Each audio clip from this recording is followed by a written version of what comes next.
right, my food mood friends, welcome back. Chandra Zas and Odyssey. I also want to do a really special welcome to parents. I'm going to do a podcast, this episode on parents and gut health.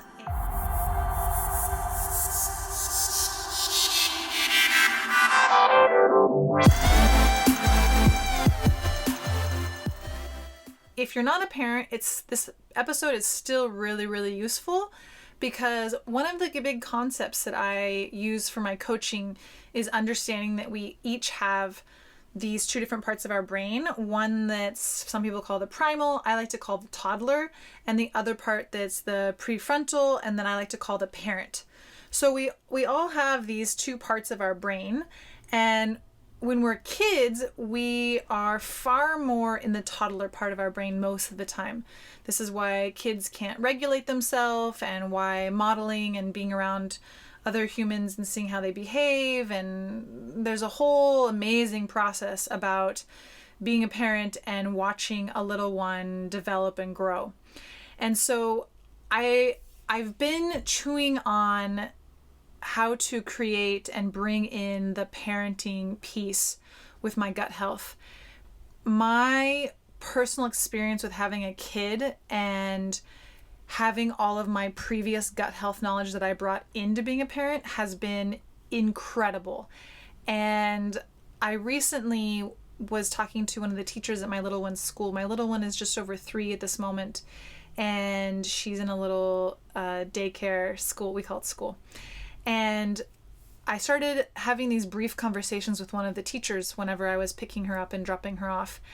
And the teacher had, throughout a course of number of these 1-minute conversations, what she was saying was basically like, I see what your kid eats versus the other kids that eat bagels or refined carbs or processed foods.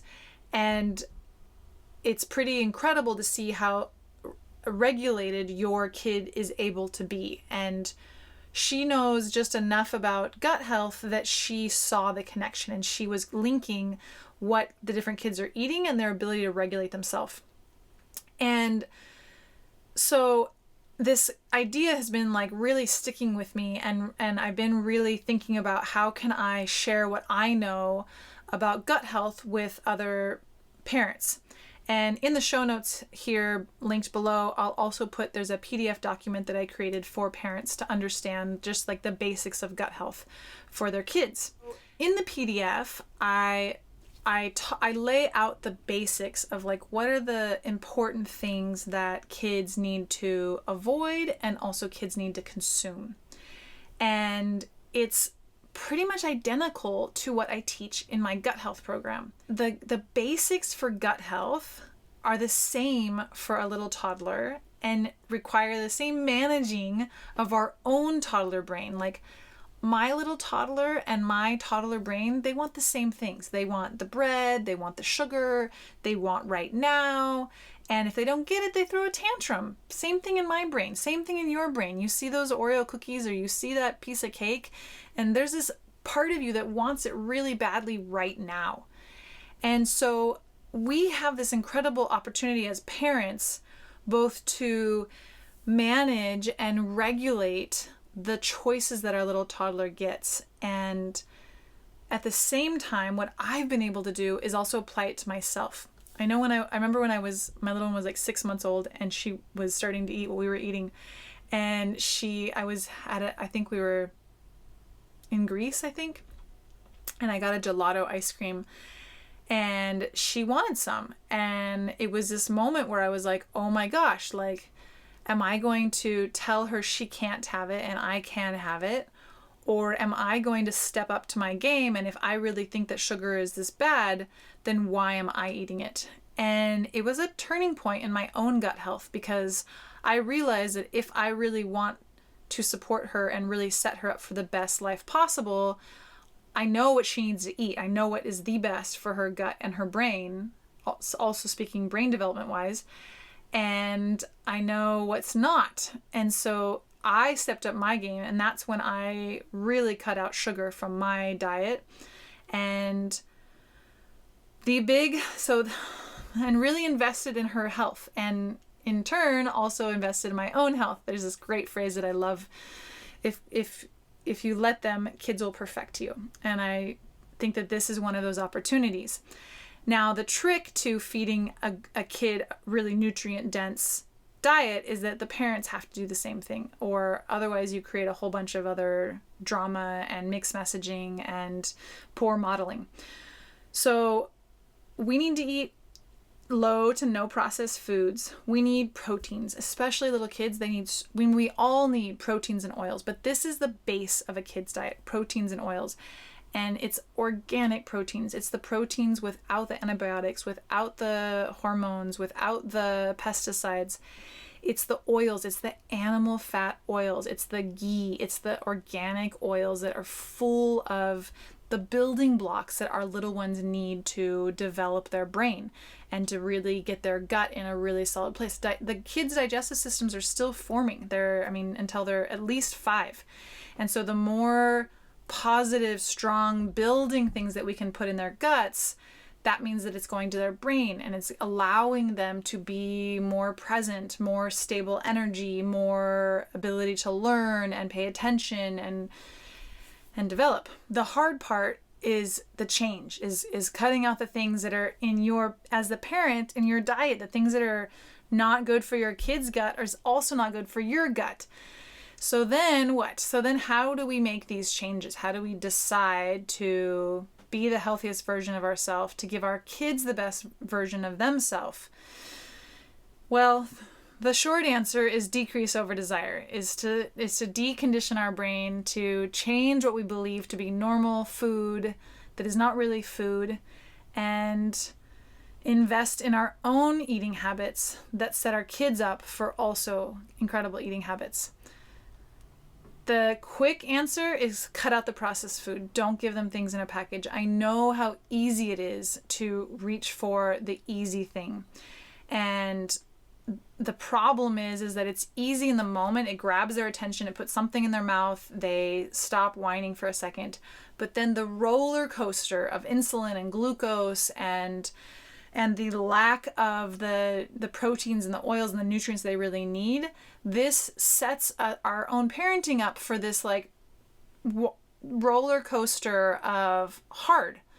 So it's really, you have to train your own brain to realize, okay, just because this is the easiest thing in the moment does not mean it's going to be the easiest thing for the next few hours. And so when you start really making choices from that place, then you set yourself up for easier parenting and also more sustained energy levels of yourself. And you also set your kid up for more success. They have access to learning how to regulate themselves, to being the bigger version of themselves, to showing up with sustained energy to school. The teacher that I was talking to, she said, the kid that eats a bagel for breakfast, he lays on the floor for the next few hours. And she's like, I feel the same way. When I eat a bagel, I want to lay on the floor. It's like food coma. But it's not a food coma. It's a processed ingestion coma. I hate saying processed and food at the same time. I like to classify processed over there and food over here. And food is what nourishes our body, what gives us nutrients and sets our body up for building and maintaining and energy.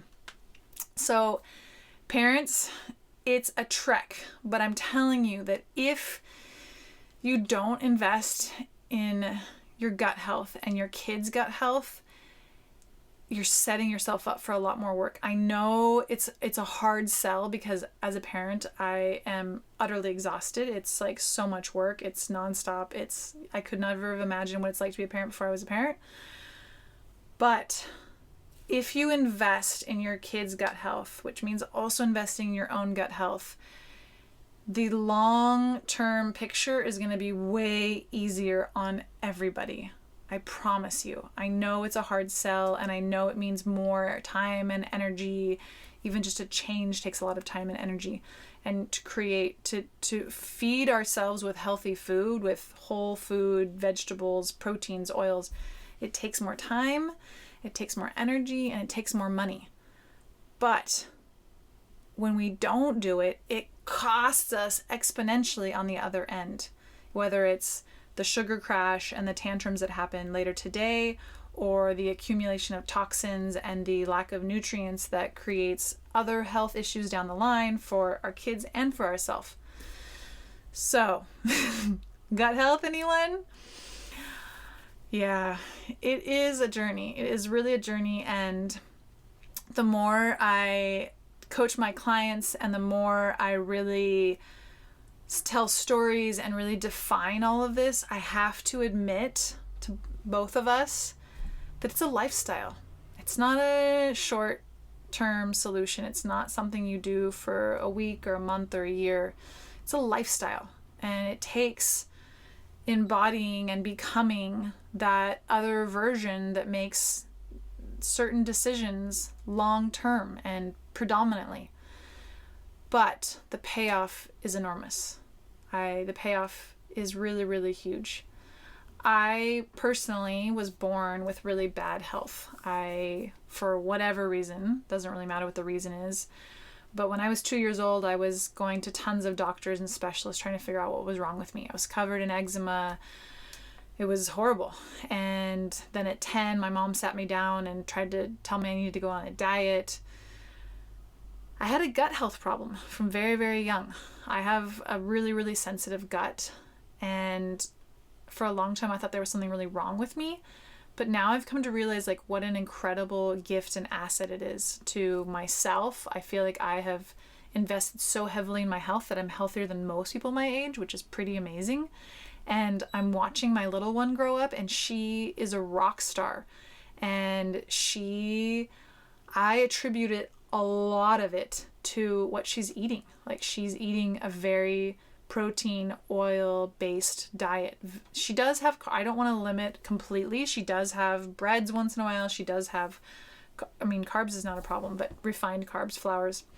But we're setting her up for good gut function. We're setting her up for good brain development. To me, it's the best thing I can give her. I know what it's like to not have my health, and I know what it's like to have a ton of brain fog and bloating and horrible skin and asthma. I've been there. Life is not very fun that way. And I know it's fun to eat sugar, but it's a really short-lived fun. It's not fun an hour later. It's not fun the next day. So this is what I do, is I help people make these changes. And I love helping parents. I love helping kids. It's a really special time.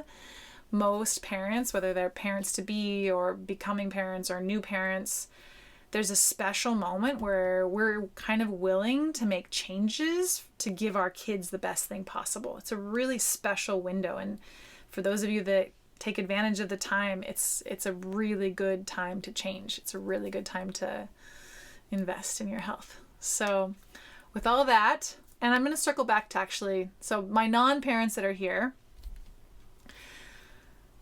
think about this toddler part of your brain that just thinks about today, that just wants that sugar today, that just wants that flour now, that just wants to feel that satiated comfort feeling. And just hold space and love that part of yourself, but make a decision from the other part of yourself that's able to think about tomorrow, that's able to think about your health in the future. The more you can hold space for the inner toddler that wants it now, but make decisions from the parent, as the person who's thinking about the big picture, the more you can identify these parts of yourself and make decisions from this parent part of yourself, the better and easier life gets, and your gut health starts to take off. So I'll see you next week. Thank you so much. Share this with a parent friend of yours, or share this with whoever you think might benefit from this. And I would really appreciate it if you guys leave me a review and give me some stars. It would be really, really helpful, and to getting the word out there and gathering the tribe and creating a new mental construct around gut health. All right, my friends, have a beautiful week. I'll see you soon.